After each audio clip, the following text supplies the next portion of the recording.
Juan, would you like to share your thoughts on Steve Jobs and the leadership Don't get me started. that you were mentioning? I'm a huge fan, if not surprisingly, I'm a huge fan of Steve Jobs as a leader, except for one thing, I have to provide that caveat. I think he treated people very cruelly at times, and I'm sorry he did, because I think he was a much better human being than that. But that aside, vision. His view of his product was to make it as close to an artistic piece of equipment as he possibly could, which gets to the related point. He tried to make products that were perfect. And of course we know that as human beings, we're all fallible and nothing is ever perfect. But I think the wisdom that he had in pursuing perfection and the wisdom of kind of pursuing what the vision of the things that we needed in the modern world were really put him and his company above so many other individuals in so many companies. It turns out that I think, I'm trying to remember, about 4 or 5 months ago, it came out that Apple was the richest corporation in the world. And it started from a very, very modest and humble beginnings. When you think back as an example of kind of the vision that he had and the focus on perfection, many of you now know that if anybody wants to download a song, usually we go to iTunes. Well, some of you may not know, before iTunes started, the record industry, there were 5 major record industry manufacturers, and they were going crazy because all their songs were being ripped off by LimeWire and all those things that the young people used in those days to get free music. And so Steve Jobs convened a meeting of the radio, the music makers in the country, and got them in the room, and they all started talking about how they were going to do this, they were going to do that, they were being ripped off, etc. And then finally, he said, you know what, I want all of you to be quiet. You invited me to come here to tell you what I think. You didn't come here, or I didn't come here to hear what you think. That's a kind of part of Steve Jobs was a little bit rough. But what he did is he said, look, we can do something that will make us profitable and that will stop the rip-offs that are happening and that the world will want to use. And what he created with those companies was simply to get them to buy in to iTunes. And so all of them put their music on iTunes. They charged a reasonable price that wasn't exorbitant. And then they agreed to build up whatever technological firewall they needed so that they couldn't be broken into and that they were essentially prevented from fraud in terms of that technology transfer. So long story made short, that's what made iTunes possible. It was the vision and a relatively perfect implementation of that process, because as many of you know, as soon as iTunes came on board, it worked pretty well. And we owe iTunes to that kind of vision. Thank you.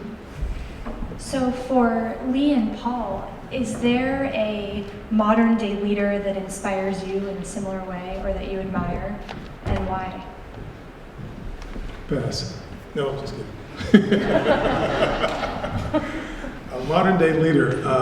Today, frankly, our president inspires me. And not just because he's African American, because I lived to see a nation become more diverse than it ever was when I was born, some long time ago, and never imagined that it would show itself. And I think a lot of it is attributable to what could be attributed to what Steve Jobs did in terms of connecting the whole world with the technology that's come out of Apple, so that so many of us are aware of each other. When I went to Seattle in 1985, they weren't aware of African American executives for Xerox there or any major corporation. But all of that's changed. And I was talking about this, and I've been talking about it a couple of days with different people, and all of us are amazed at how many folks were pulled together to do something. Whether you voted for them or not, you can't get over the fact that there were so many volunteers for that campaign across the country who didn't know each other. but they were working with people in coffee shops, at people's homes, visiting people's homes that didn't know, and I had not seen that kind of movement of people since the civil rights times of the 60s, when that was a very, very active time, and you students, I'm sure, are studying that when the three of us were living, the four of us were living that, where it was a very active time of involvement. As a student in college, every day you woke up, you went to class, and you found out, okay, where's going to be the next rally, and what are we protesting? And to see that kind of activism cause all of us to have a position, whether we were for Barack or for Romney, but to see a whole nation of diverse people come together to utilize a voting system to elect a president, to me that was brought to me by a man who had a heart for a lot of people and for all people here in the United States to have an opportunity to speak their mind. So that's a modern day person that I have to speak to at this very moment. Thank you. First off, Lee, I will always grab the mic because I have 8 siblings, Irish Catholic. So, and to your other question, I will not miss answering a single question because my household, if you got a captive audience, you ran with it. I would actually just like to touch on a comment, several quick comments, and I'll move to the exact question.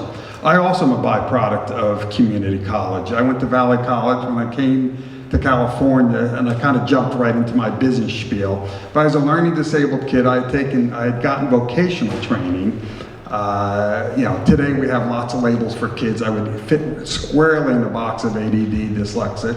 But what was interesting, when I came to California to the community colleges, I could barely pass the English entrance test. I then, after Valley College, went on to go to Northridge. I went to night school, and I'm now back very active in Northridge because I have tremendous gratitude for the education I got in the state 4-year school. And a funny little side note, I almost didn't graduate because I couldn't pass the English placement test. I took it 3 times. It was the 3rd time I wrote a letter to the board and explained to them they were wrong in their interpretation of it. And they asked me one question. I went to this appeal board and they said, "Did you write this letter?" And I said, "Yes." And they said, "You've passed." So the point to the story is, as Lee was talking about sales, when they say no, that's when your job begins. The other comment I'd like to say, what Lee just said about the diversity, because I travel the country. I had a business that Michael mentioned where I put phone systems in prisons throughout the country. So I've been to all parts of this country, and I say this repeatedly to, in particular when I'm over at Northridge, is that as an entrepreneur, as a person living in Los Angeles, as a person who came from the East Coast, to me, California, in particular Southern California, is one of the greatest places on the earth because it's one of the most diverse populations. But more importantly, in my experience, and I've traveled the world, it's one of the most tolerant, open-minded communities of the world. Hence is why you see all the big creativity, like every car design center throughout the world has a design center in Southern California. So we really do live in a unique place, which ties into the leadership aspect of what was asked. You know, I'd go to Steve Jobs as an aspiring leader, and I'd give it 3 quick reasons why. Steve Jobs lives what I've always lived by, and that is he took spectacular chances. He failed spectacularly, but he got up each time. And what we think of Steve Jobs is in his final incredible impact that he's made on the world through his vision, which ties to the second thing, which I admire Steve Jobs. Through his failures and to his successes, he was often, if not more times than none, the absolute contrarian. He did not get sucked in by status quo. And I'll say, as a leader, one of the hardest things to do, we were talking about this at dinner a little bit, is believing, this was very consistent with what Jobs did. He looked at the macro picture, macro trends. He was able to take that information, assimilate it, and come up with a belief system. For a good leader, you have to stand by your convictions. In my world, where that would translate out is in real estate. I got in real estate in '95, and I was doing both businesses, the telecommunications, real estate. What was interesting, it was right after the Northridge earthquake, when everybody was complaining about California. We had riots, we had mudslides, we had a bad economy where 40% of our economy decimated when the aerospace and the defense business left. And I had a simple attitude: earthquakes, a small price to pay for good weather. Simply meaning that we lived in a vibrant place, that the population would come back, that there would be a multifamily. My partner would always say, what can we, will we rent it? I would always say, yes, we'll rent it. I can't tell you what price, but we'll rent it because it's basic housing. But my underlining point is, at that moment in time, we were an absolute contrarian. We had a very hard time getting the banks to lend to us.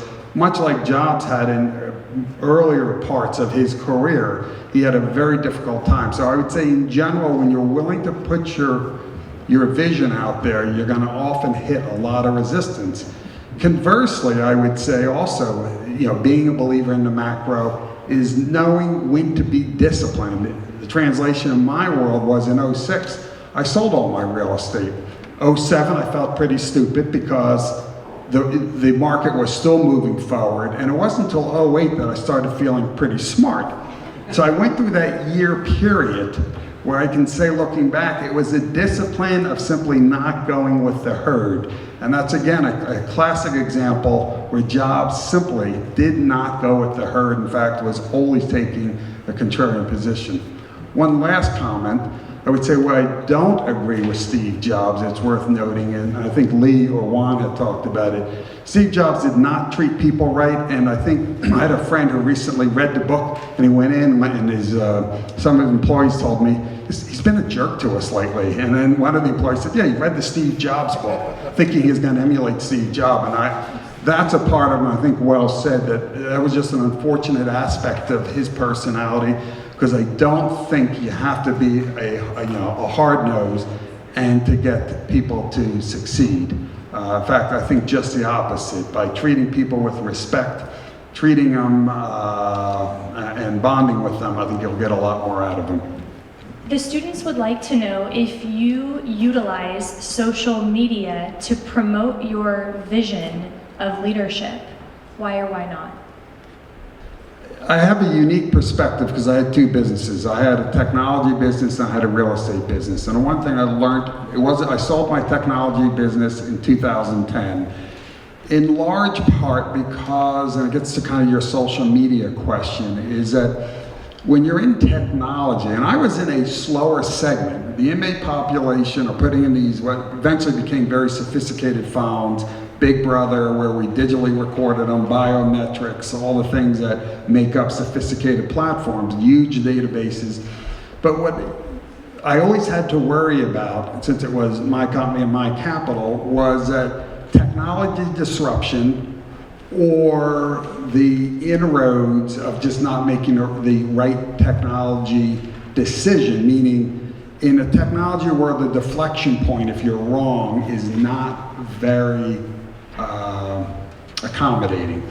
And the thing about social media, I think there are companies out there, and you're seeing some of this already with BlackBerry. Before many of your times, there was a company called Palm Pilot, which was once valued more than Exxon Corporation. It was valued at $80 billion. It's no longer today exists. It was bought by IBM. It's just a little footnote somewhere where they use a platform for something or another. Lotus Spreadsheets is another one. BlackBerry, though, they're doing extremely well overseas. In this country, they've gotten decimated. So my point to social media is, I think there's still going to be a lot of carnage along the way.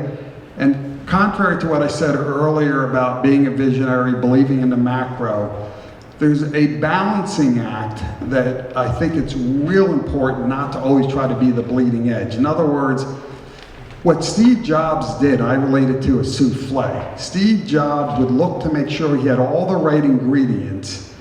If his product didn't get momentum. I think what was one of his earlier ones that he had what really is a predecessor to the iPad. Newton, thank you. There's a true Apple diehard. So the thing about the social networks and such is I put that into the souffle aspect of business, to know that you have all the right pieces and you can get the momentum and traction with whatever your belief is. And lastly, I'll just simply say what I do today really doesn't have a lot of context for social media. If I had stayed in the inmate business, one of the things we were looking at is reaching out to inmate families who are ultimately our customer and try to find more creative ways to get them to proactively pay ahead of time, save money, etc. Thank you. I personally am not a social networking person. I have a Facebook page because my organization demanded that I have a Facebook page. They said, you meet a lot of people, you know a lot of people, you need to have a Facebook page. So they set it up for me. The people in our marketing communications group set up the Facebook page. I sometimes go out there to look at it, bless you, because I have cousins all over the United States who are a lot younger than me, who love it, and that's how I find out who got married, who had a lesbian baby, who's going to college, so forth and so on. So I love that. But from the standpoint of the business I do, it doesn't really, unfortunately, I'm dealing with a lot of executives at major corporations across the region who, yeah, they're like there's 3 gray hairs up here. They're not looking at it. You know, they're barely using their email, and they have the kind of positions where they've got an executive assistant who's checking those and screening those for them. So I don't connect with my business people through that. However, that being said, I know it works. I just talked about it. It makes good sense to me when I connect a lot of people. It's just not something I found at the time when I was first getting on that Facebook page. I spent 3 hours on it the first night. It was fascinating.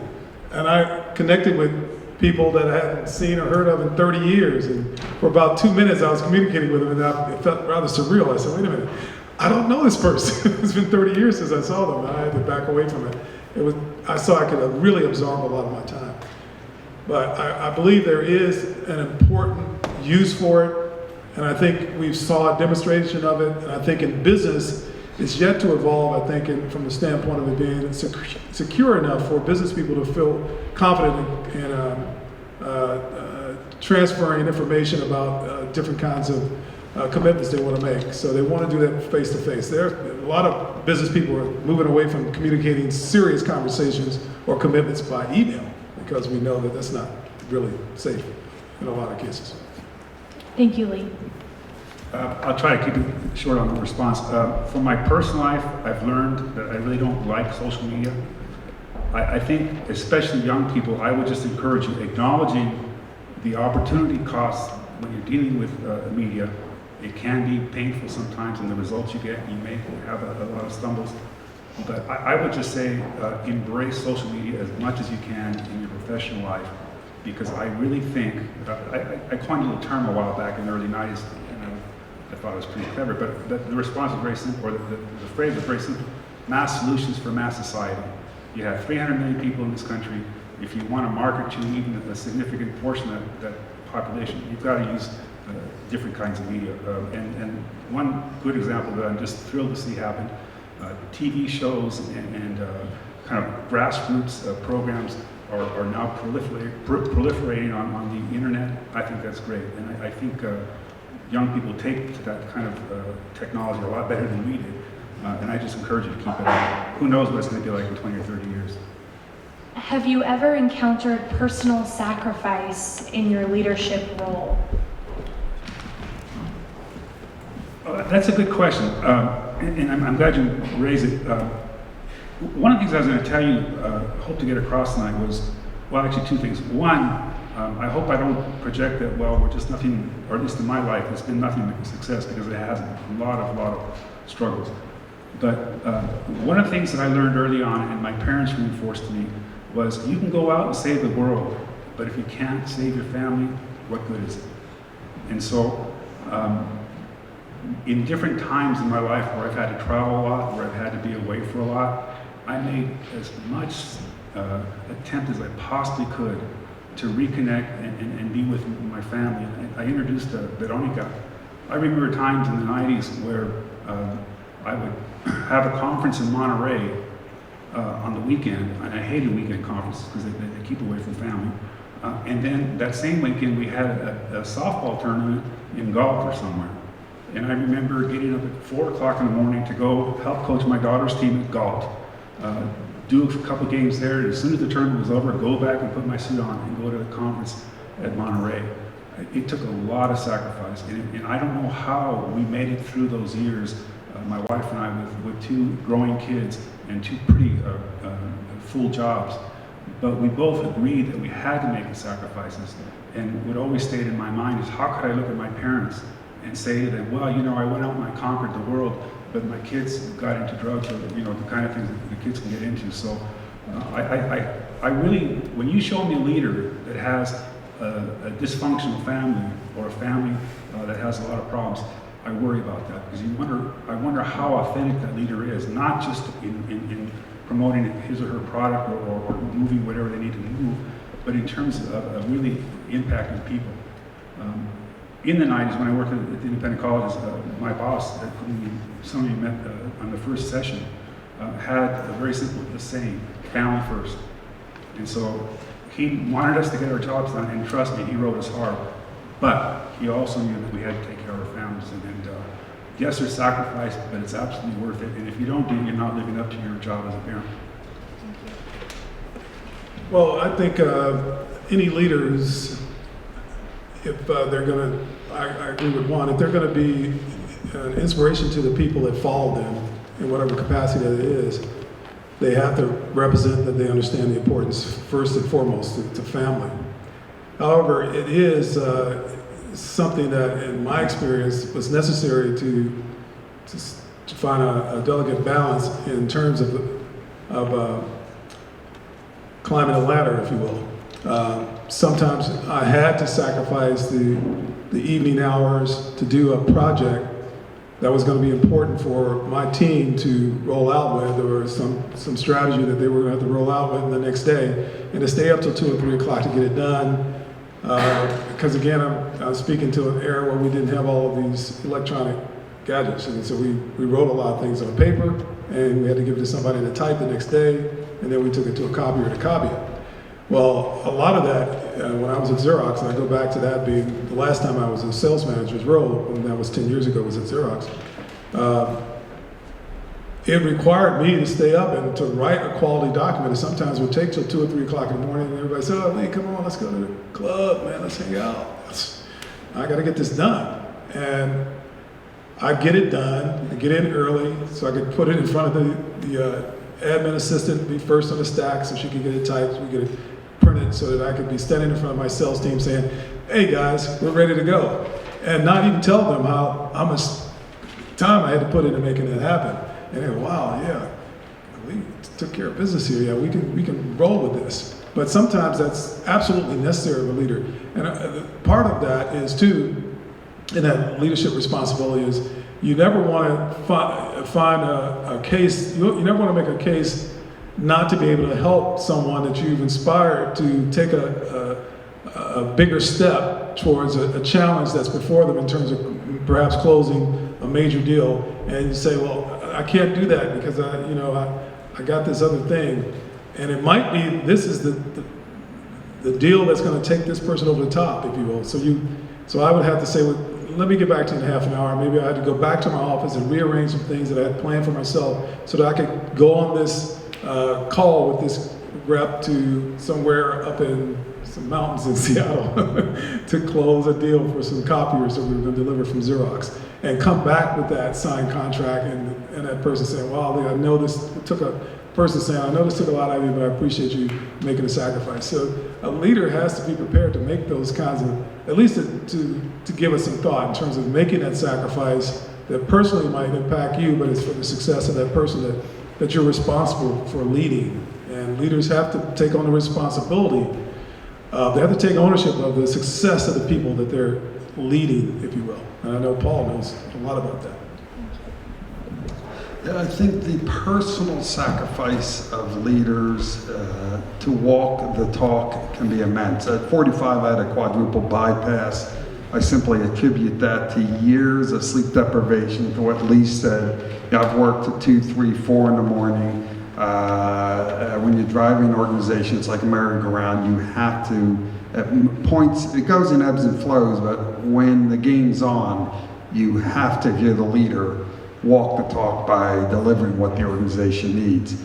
I think, you know, one of the toughest parts, and Juan talked about it, is maintaining family structure. And it goes a little bit back to your point about social media.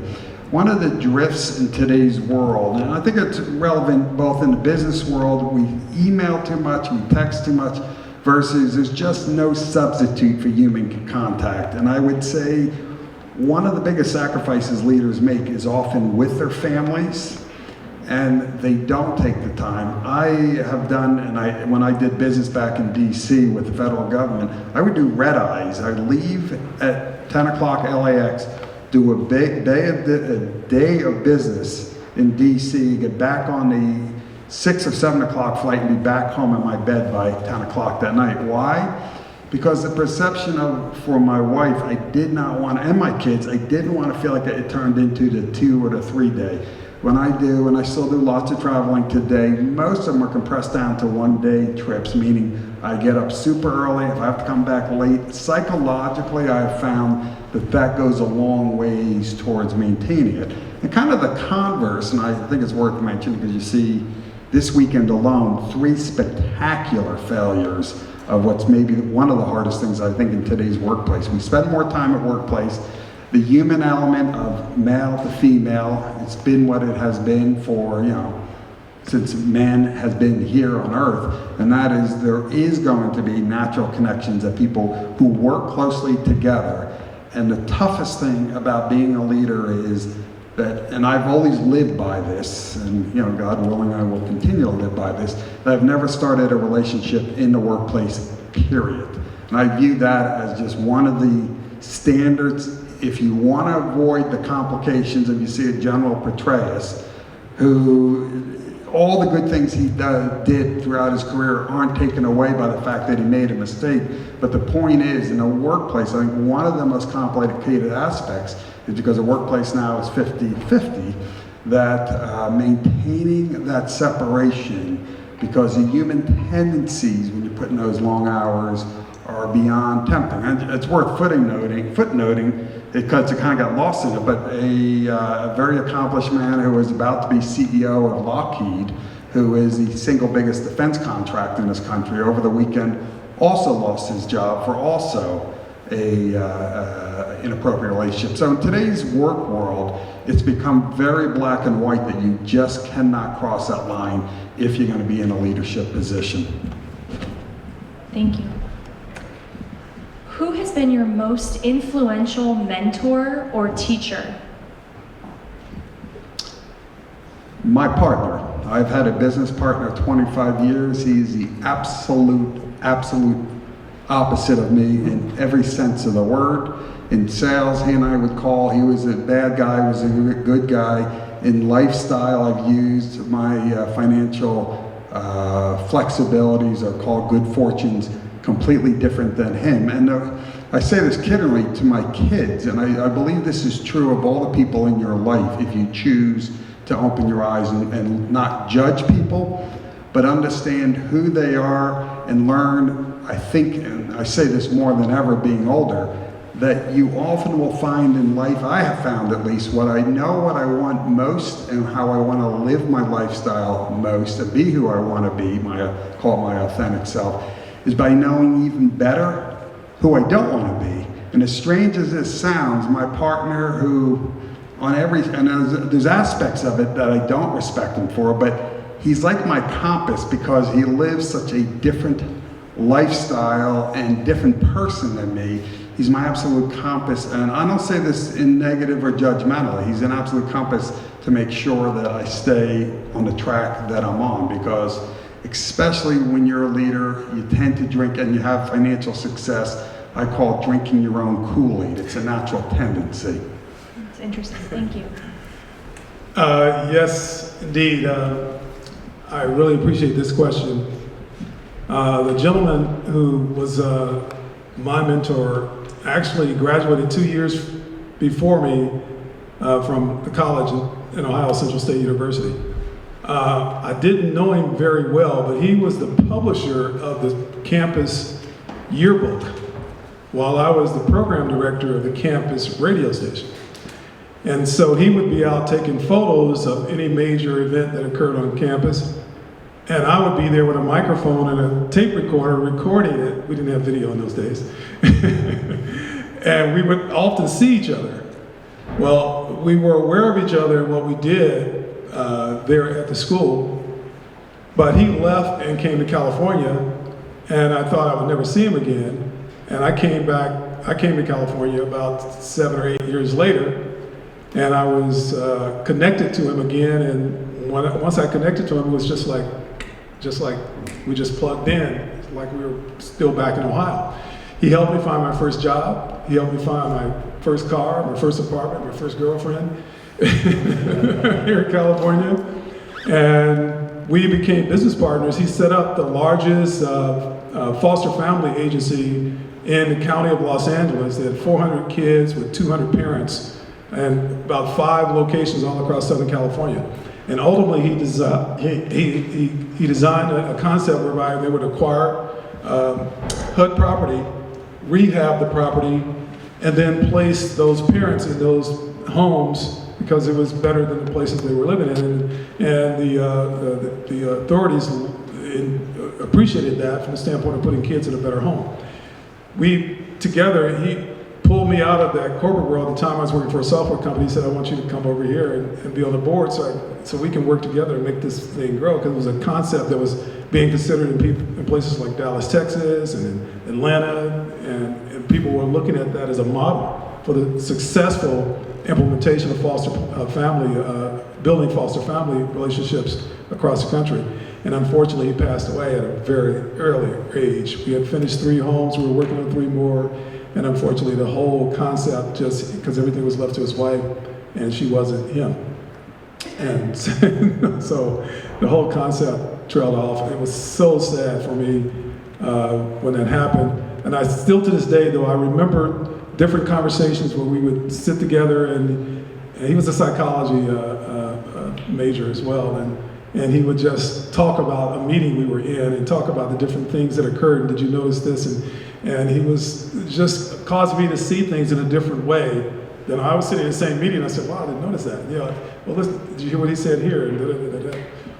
And so I really missed that, the ability to bounce things off of a person. And I haven't found anybody like that since, but it was very, very important to me. Well, these are good questions. I would say I've had a lot of really good mentors. And one of the things, just kind of intuitively, it wasn't really rational when I was younger, but intuitively, I kind of knew never work for a boss or have a mentor that is dumber than you are.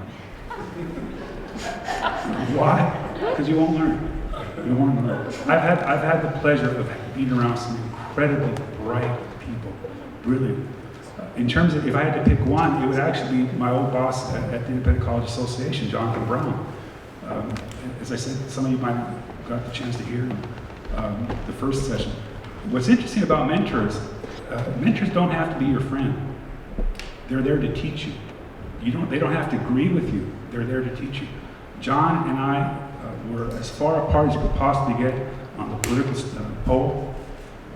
We had different visions about a lot of things, but he was the smartest guy I worked for. He gave me a lot of freedom, which you really want to have when you're in a boss-mentor type relationship. And he was honest with you. I knew exactly where I stood with him every day. Now, would I go out and have picked him to be my best friend in the normal course of life? No, but he certainly ranks as, if not the best, one of the best mentors I ever had. Thank you.